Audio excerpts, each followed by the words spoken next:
20 mai, la résurrection. Au matin de Pâques, la lumière jaillit, non pas seulement l'aurore d'un jour ordinaire, mais la puissance lumineuse d'une nouvelle qui va transformer le monde.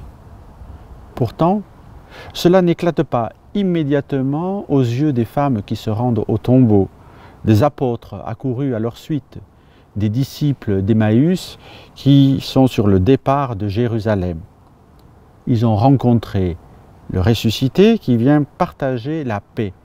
La paix soit avec vous. Le Christ apaise nos angoisses et Marie, dans le silence, accueille sa parole. Chantez avec moi le Seigneur, célébrez de son pain. Pour moi il a fait des merveilles, et pour vous il fera de même. Il a posé les yeux sur moi, malgré ma petitesse. Il m'a comblé de ses bienfaits, en lui mon cœur exulte.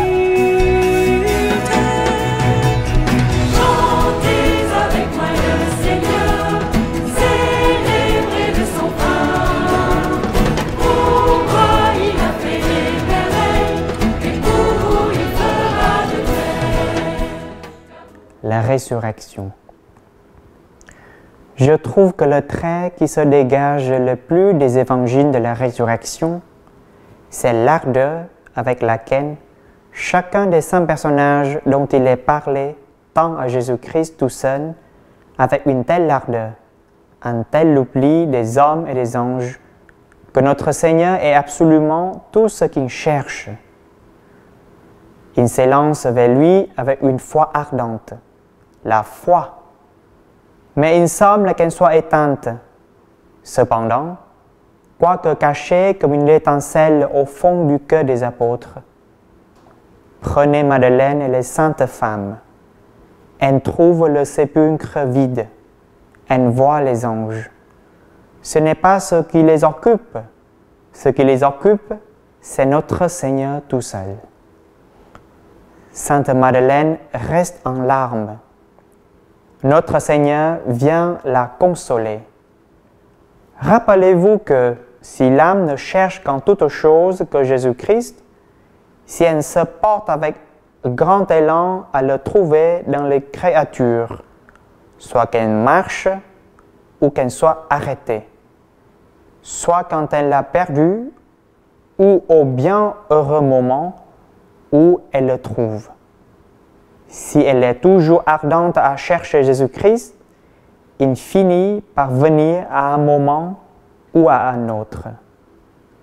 Sainte Marie-Eugénie, fondatrice des religieuses de l'Assomption.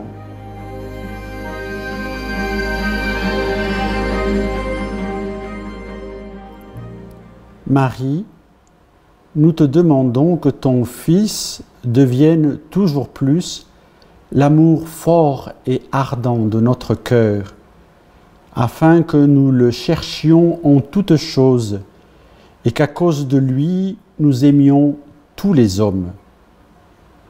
La joie de notre âme se pose au-dessus des contradictions, des épreuves.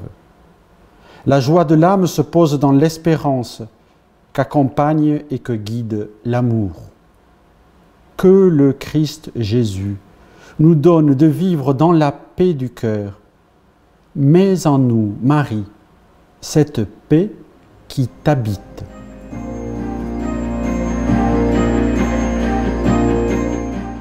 Jésus a connu l'angoisse à Gethsémani. Il a vécu la solitude, l'abandon et l'incompréhension sur la croix. Mais sa résurrection a tout transfiguré et la vie a triomphé.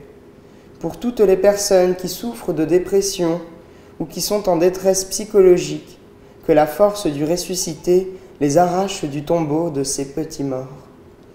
La résurrection du Seigneur est le socle de notre foi. Elle nous permet de donner un sens à nos existences, elle éclaire nos routes et nous mène au bonheur. Prions pour tous ceux qui ne connaissent pas cette joie qu'offre la foi. Prions spécialement pour tous les enfants qui ne sont pas baptisés. Dans l'Évangile, le Christ ressuscité salue ses disciples en leur donnant la paix. L'Église est dépositaire de cette paix, que les chrétiens soient de véritables artisans de réconciliation et de généreux promoteurs de la solidarité sur toute la terre.